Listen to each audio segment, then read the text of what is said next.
versículo 1 em diante, vamos estarmos refletindo um pouco dessa mensagem bíblica para as nossas vidas. Que diz assim: tudo tem o seu tempo determinado.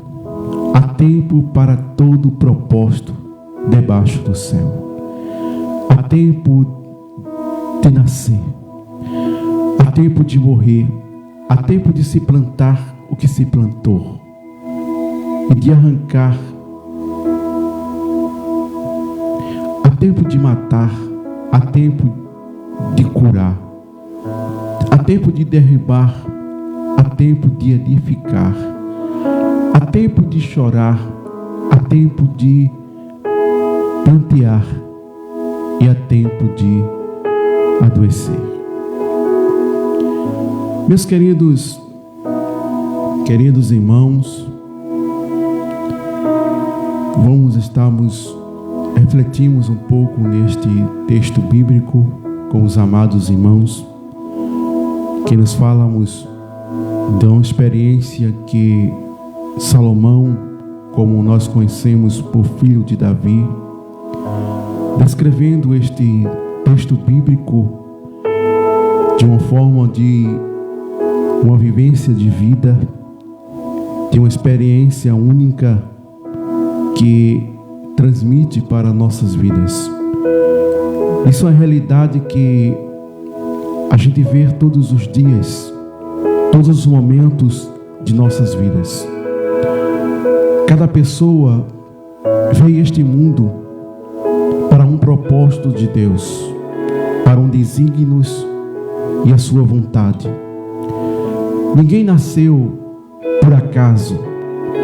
Ninguém nasceu perdidamente, ainda que muitas vezes de sua genealogia não projetou, não determinou, porque sabemos que cada história de pessoas que testificaram e trouxeram de uma experiência única, talvez pessoas que foram rejeitadas pelos seus pais e seu nascimento, por não ser muitas vezes projeto de uma família, por pessoas que nasceram pelos descuidados na hora de sua intimidade.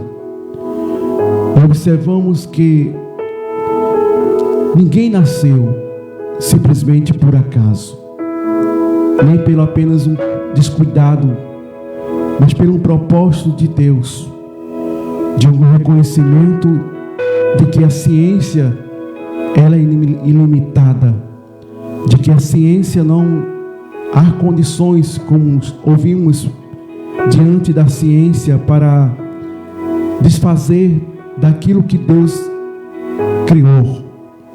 É como possamos observarmos, Jó descreve em uma de suas cartas, de sua poesia, quando Jó descreve sobre a forma que uma criança foi formada no ventre de uma mãe. Aqueles ossos, aquela carne, aquele nervo, todos parâmetros para um ser vivente. Quem pode explicar? Quem pode fazer o que Deus faz?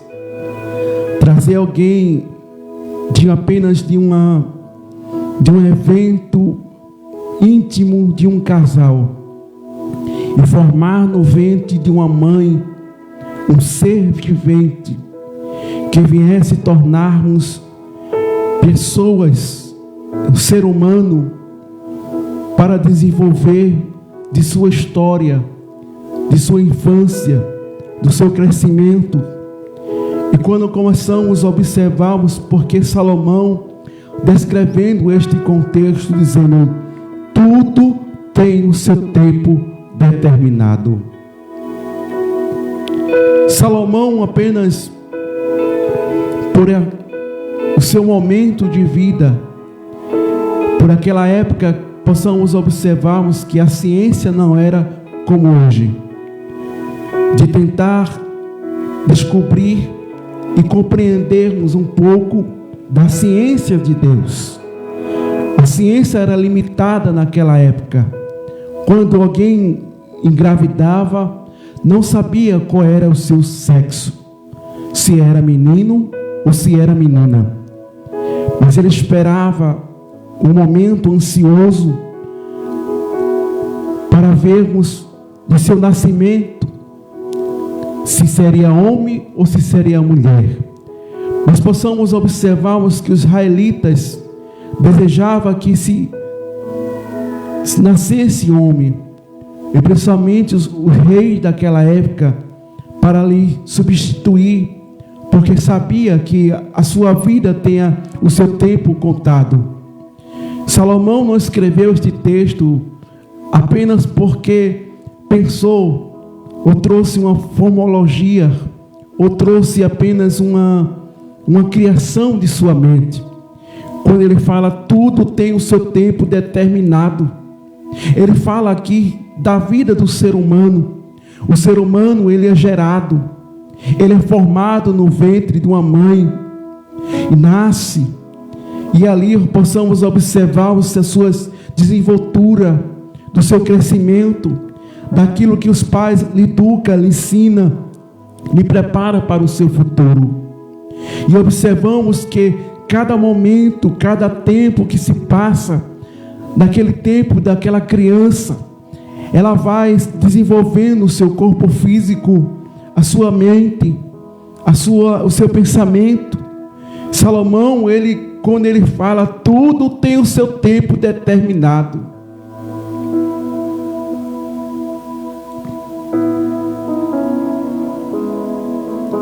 Deus sabe. Deus colocou limite no ser humano, porque se Deus não colocasse limite no ser humano, de que nós seríamos pessoas imbatíveis, pessoas devido às nossas seguranças, às nossas situações de nossa vida. Mas Deus colocou limite, hora, determinação de cada pessoa. Muitos não chegam a nascer, mas já morrem no ventre de sua mãe. Outros passam os momentos diante dos seus pais, chegam à idade muitas vezes de 1 ano, de 2 anos, de 3 anos, mas de repente acontece algo na sua vida, porque tudo tem o seu tempo determinado. Cada ser humano deve aproveitar a sua vida, os pés do Senhor. Cada pessoa deve aproveitar, temer a Deus, porque nós sabemos qual é o nosso tempo, qual é a nossa hora. Bem-aventurado aqueles que chegam a certa idade de 70 anos, de 90 anos. Que privilégio Deus tem dado a essas pessoas, de poder chegar a essa idade determinada, de ver seus cabelos brancos, as suas experiências, aquilo que ele plantou, aquilo que ele colheu. Mas tem pessoas que não têm este privilégio. Eu não sei se eu vou conseguir alcançar de minha idade. Eu não sei se eu vou chegar a 70 anos. Mas eu sei uma coisa, eu tenho que aproveitar a minha vida fazendo a vontade do Senhor. Eu não fui chamado, nós fomos chamados para ficarmos calados. Nós não fomos chamados simplesmente porque somos oprimidos. Somos muitas vezes presos a um sistema. Mas Deus nos chamou para fazermos a sua vontade enquanto nós temos este tempo. Nós não sabemos qual é o tempo determinado que o Senhor nos colocou nossa vida. Eu não sei se eu vou chegar a 50 anos. Eu não sei se eu vou chegar a 60 anos. Eu não sei se eu vou chegar, aleluia, pelo menos 100 anos.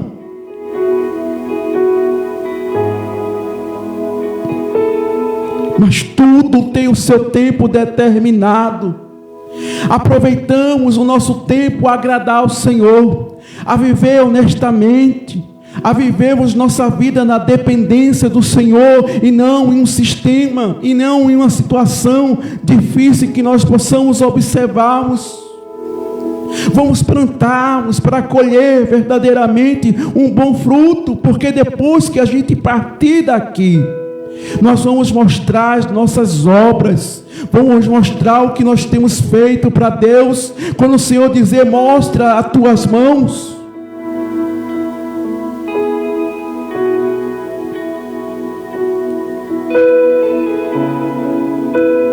mostra as tuas mãos. É o tempo. Cada tempo que a gente passa, cada idade que a gente vamos passando, a gente vamos adquirirmos experiência. Nós vamos adquirirmos um momento de importância, de servirmos a Deus, de agradar ao Senhor, de um propósito de servir a Deus, não porque Deus Ele faz, porque Deus Ele cura, porque Deus Ele opera, porque Deus Ele faz coisas grandiosas nas nossas vidas, mas que possamos agradar a Deus se Ele fizer ou não fizer. Muitas vezes a gente cantamos esses hinos, se Deus fizer ou não fizer, mas será que é verdade? Ou fazemos alguma coisa por interesse, pelas nossas necessidades que nós queremos, porque nós buscamos, vamos deixarmos destas coisas, vamos aproveitar, porque tudo tem o seu tempo determinado.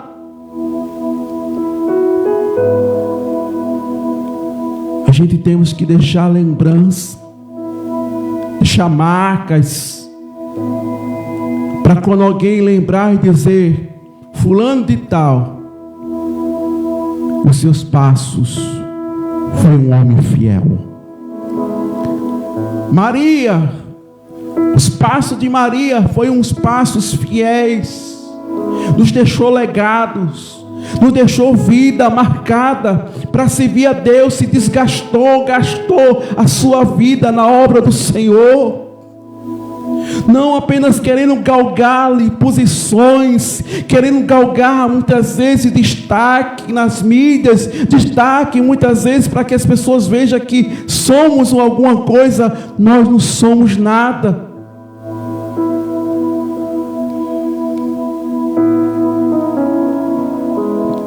Tudo tem o seu tempo determinado, meu irmão. Deus te criou, te formou do ventre de tua mãe. Foi para um propósito, foi para um objetivo. Cada tempo que você foi crescendo, você foi adquirindo experiência, você foi adquirindo momentos com Deus. Quantas pessoas que muitas vezes eram pessoas lá embaixo, era humilhada, era pisada, era perseguida, mas quando Deus começa a exaltar, parece que esquece sobre o que passou, parece que não foi nada, age da mesma procedência, mas fazemos diferente. Se a gente passou por situações difíceis em nossas vidas, vamos fazer diferente. Vamos deixar legado, para que alguém olhe para a gente, se lembre da gente, diga, ali foi um bom obreiro, de quem não tem que se envergonhar. Ali foi uma mulher de Deus, um homem de Deus. Não importa se você tem posições ou não tem a posição, mas que possamos verdadeiramente deixar legado, deixar, aleluia, a luz que venha brilhar na face de outras pessoas, e as pessoas possam dizer, ali é um homem de Deus, ali é uma mulher de Deus, ainda que não seja aquela pessoa que pule, marche, tantas coisas que a gente vê por aí, mas isso não é legado. Falar em mistério não é legado, mas legado é a nossa vida, que alguém possa dizer, aleluia, aleluia. É o fim dos tempos, tudo tem o seu tempo determinado. Na nascemos para um propósito de Deus, para um objetivo na vontade do Senhor. Possamos observarmos o livro de Atos dos Apóstolos, no capítulo 2, versículo 42, quando os irmãos da igreja primitiva nos deixou legado, nos deixou exemplos, aleluia, do operar de Deus. Ali não tinha tantas coisas que a gente vê hoje, tantos movimentos, tantas as situações, mas ali tinha legado, tinha marcas, que até hoje a gente possamos observarmos, possamos vermos com estes exemplos que os nossos irmãos deixaram. Foram perseguidos, passaram as espadas, foram entregues aos leões para ser devorado. Se vós voltássemos no tempo de hoje, ser jogado numa cova do leão para ser devorado pelos leões, se voltássemos o tempo de ser queimado, se voltássemos os tempos, sabemos que tem país que tem estas ações, país que não aceita o cristianismo, como possamos observarmos o Iraque, o Irã, tantos países que não têm esta confiança de o evangelho poder plenetar, mas o nosso Brasil temos liberdade de podermos deixar o nosso legado, deixar a nossa testemunha, deixarmos Cristo brilhar em nossas vidas. Não que muitas vezes os ódios, as invejas, tudo que o diabo coloca, essas picuinhas na vida do coração do crente, para desmandar, para sair da presença de Deus. O melhor é viver na dependência de Deus. Mas vamos ver em Atos capítulos 42, que nos diz: e perseverava na doutrina dos apóstolos, e na comunhão, e no partir do pão, e nas orações. Não tinha diferença, mas tinha a presença de Deus, tinha a manifestação do Senhor na vida desses homens quando saía para pregar. Pessoas eram curadas, cegos recebiam vista, pessoas que eram paralíticos andavam. Vamos ver isso no capítulo 3 de Atos dos Apóstolos. Pedro e João subiam junto ao templo na hora nona da oração, e trazia ali um homem desde o ventre de sua mãe, era coxo, da qual todos os dias lhe põe a porta do templo, chamada Formosa, para pedir esmola, da qual estava no templo, a qual, vendo Pedro e João entrando no templo, e pediu, e que estendeu para pedir uma esmola. Mas Pedro com João, fixando os olhos nele, olha para nós, e olhando para ele e esperando receber dele alguma coisa. Mas Pedro disse: eu não tenho prata, eu não tenho ouro, mas o que eu tenho te dou, em nome do Senhor Jesus Cristo, o Nazareno, levanta-te e anda. É o legado, é a unção, o Espírito Santo de Deus. Jesus não mudou, continua sempre o mesmo ontem, hoje e eternamente. Nós não podemos ser levados para as coisas deste mundo, fazer como o apóstolo São Paulo descrevendo em suas cartas, Romanos capítulo 12. Vamos observarmos o que está acontecendo a este tempo, esta geração, no conformismo, aceitando muitas vezes a opressão do diabo em nossas vidas, aceitando o conformismo, muitas vezes os manjares que o diabo coloca através das internet, através de situações para que as pessoas se prendam. Mas Paulo, com a autoridade do céu, disse: olha, Não se conformei com este mundo, mas sede transformado pela renovação do vosso entendimento, para que experimentei qual boa, agradável seja perfeita vontade de Deus. É não se conformar. O diabo está colocando estratégia, colocando picuinha, muitas vezes para ficar preso através do celular, com tantas coisas se coloca aí para as pessoas ficarem presas para ganhar dinheiro. Quer dinheiro? Vá buscar Deus, vá buscar a presença do Espírito Santo de Deus, porque Ele é dono do ouro e da prata. Não fique preso, deixando muitas vezes de ler a palavra de Deus, deixando muitas vezes de pegar sua harpa para louvar. Se você gosta de louvar, louve. Mas não fique muitas vezes no TikTok, tantas coisas, no Free Friday, preso, e você perdendo a sua vida espiritual, se consumindo. Pecado não dói não. Pecado é como um ferrugem, vai corroendo, vai comendo. Quando pensa que não, a sua vida está fracassada. Você não tem força, você não tem graça.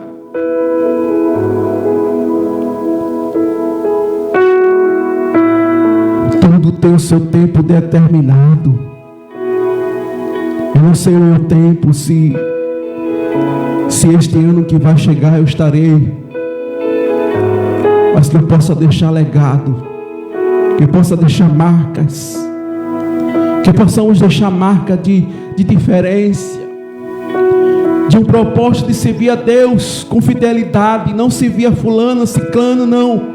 Devemos sim obedecermos a palavra, obedecermos o que está escrito conforme a palavra de Deus, mas fazemos conforme a vontade do Senhor, porque Deus tem coisas grandes em nossas vidas a realizar. Quem nos sustenta é Deus, quem nos dá graça é Deus, quem nos dá força é Deus, quem nos consola é Deus. É o Espírito Santo de Deus que habita em vós, que habita em nós. Sem o Espírito Santo do Senhor, a gente não é nada. A gente não tem força. A gente não tem condições. Mas o Espírito Santo de Deus, Ele intercede muitas vezes quando você não tem palavras nenhuma. O seu coração está angustiado, não tem força nem de orar. Você busca palavras, busca motivo para orar. A única palavra que você possa dar muitas vezes é dizer: Senhor, Tu estás vendo. Tu estás vendo. Mas o Espírito Santo começa a te alegrar. A presença começa a invadir teu seio. O Espírito Santo começa a falar com seu Pai e dizer: a irmã Beltrana, Senhor, a tua serva, ela está passando por esta dificuldade, por essas situações. Ela precisa de um socorro. Ela precisa de uma providência. Deus dá ordem ao teu respeito. Se não chegar o momento ainda de Deus se levantar ao teu favor, mas tem uma coisa, com certeza, como o apóstolo São Paulo orou 3 vezes ao Senhor, devido às circunstâncias que estavam sobre sua vida, ele intercedeu a Deus, dizendo: Deus, eu não suporto mais. Deus, eu não suporto mais. Mas Deus não se levantou para tirar Paulo daquelas situações.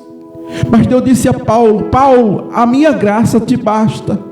Isso conforta os vossos corações. Isso conforta os vossos corações. Não precisa de muita coisa, mas o conforto de Deus, a graça de Deus em nossas vidas, para passarmos pelas tempestades, pelos vendaval. Ainda que sejamos empurrados, ainda que sejamos muitas vezes pessoas que passamos afrontas, somos descompreendidos pelas pessoas, pelo nosso jeito, a nossa maneira de ser. Mas Deus conhece a nossa vida, conhece o íntimo, como o salmista Davi escreve no Salmo 139: Senhor, tu me sonda Tu me conhece, sabe o meu deitar, o meu falar. De longe Tu me cercas, Senhor. Ainda que não haja palavra em minha boca, mas Tu conhece. Deus conhece a tua vida. Deus conhece as nossas vidas. Não precisa botarmos placa, não precisa botar nome, nem tentar, muitas vezes, trazermos aquilo para que as pessoas venham entender. Mas Deus conhece. E se Ele quiser revelar alguém de nossa vida, quem nós somos verdadeiramente, Ele revela. Deus não tem nada oculto, escondido, não. Deus não tem esse negócio de, não. Deus, Ele revela. Se meu coração for podre, Ele revela. Se minhas intenções for boas, Ele revela. Não tem escondidinho com Deus, não. Arrumadinho com Deus, não. Deus, Ele revela o que está dentro do nosso coração. Se vimos um Deus todo poderoso, não se vimos uma pessoa qualquer. Se vemos o Senhor Jeová Rafa, o Deus da providência, um Deus que com Ele ninguém brinca. Não tente brincar com Deus. Não tente levar Deus como se Deus fosse um marionete que você possa fazer como quer, da maneira que quer. Não, Deus não é um marionete. Ele é o teu Senhor, Ele é o meu Senhor, Ele é o nosso Criador. Nos criou lá do pó, da cinza, do nada, do zero. E nos deu esse privilégio. Quantos milhares e milhares, mas Deus permitiu você. Deus permitiu você a ter este privilégio. Em nossas pequenez, em nossas imperfeições, em nossas complexidades, em nossas situações que muitas vezes a gente tenta, promete a Deus, eu vou melhorar, eu vou buscar, e muitas vezes falta força, falta graça, vem apredejado, vem pedra, vem tantas coisas para nos abater, e perdemos muitas vezes talvez o equilíbrio, mas muitas vezes o Senhor vai lá e nos levanta de novo, nos dá força, nos dá graça, porque Deus tem negócio em nossas vidas. O amor de Deus é incomparável. É por isso que João descreve, porque Deus amou o mundo de uma tal maneira. Se Deus fosse olhar para os nossos pecados, nós estávamos consumidos, mas Ele não olha para os nossos pecados. Ele não olha pelas nossas imperfeições, como muitas vezes, se alguém erra, as pessoas querem jogar pedra, nunca mais quer perdoar, nunca mais quer dar oportunidade novamente, quer muitas vezes descartar, jogar fora, dizer, não presta mais, você pecou, você errou, você não serve mais. Mas o Senhor é diferente. Você errou, foi filho, você errou, filha, mas eu te perdoo, eu te dou uma chance, eu te levanto do pó, da cinza, eu te dou a oportunidade para você me servir. Aleluia. Ainda que você caia novamente lá na frente, ainda que muitas vezes as pedras venham lhe tropeçar, mas eu lhe ajudo, eu lhe dou força, eu lhe dou graça, eu lhe dou força para você caminhar novamente. Deus, Ele não olha como o homem vê.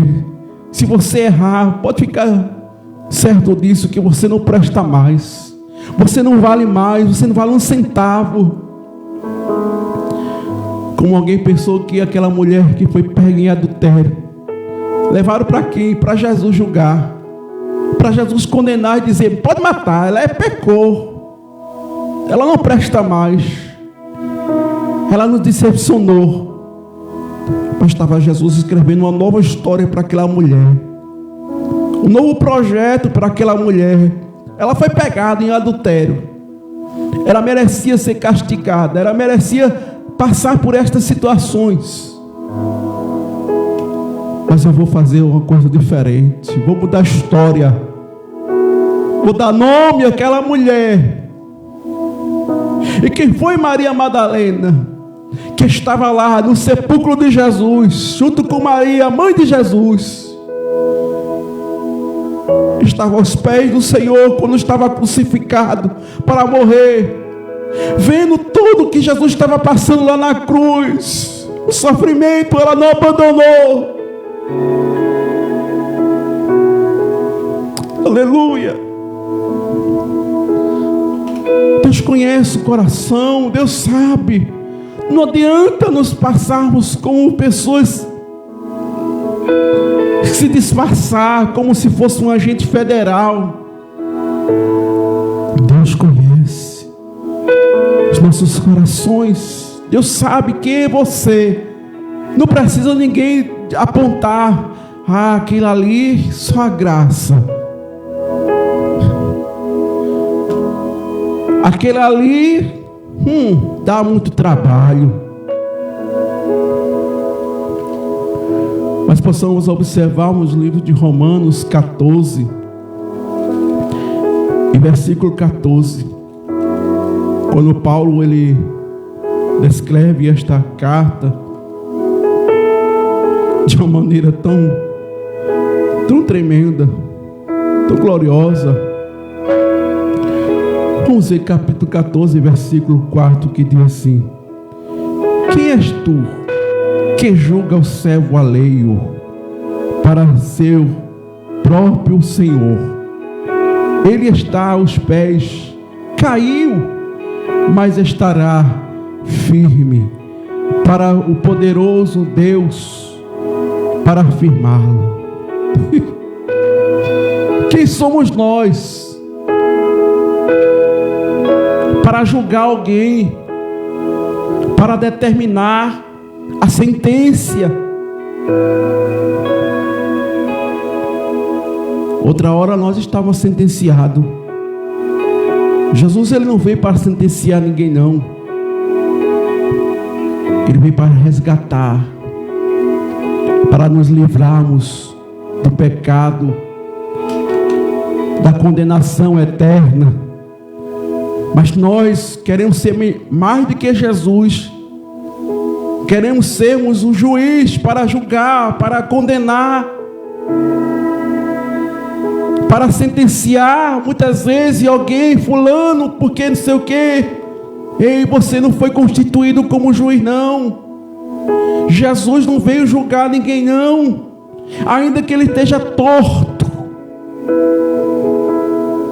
Mas o Senhor endireitará o caminho do injusto.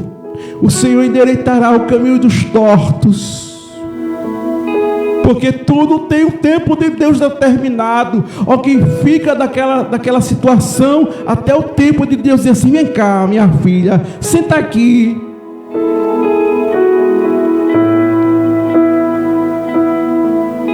Eu não te quero assim, eu quero você assim. Mas eu não posso julgar, jogar pedra para ninguém. Mas tudo tem o seu tempo determinado, meu irmão. Tudo tem sua hora. Tudo tem seu momento. Lembre disso. A palavra de Deus não é brinquedo. Eu não estou aqui brincando. Eu não estou aqui fantasiando, não. Leia a Bíblia. Coma a Bíblia. Durma com a Bíblia. E ela vai te conduzir à verdade e ao céu. Mas se ficar com apenas por situações, mas leia a Bíblia, você vai ver.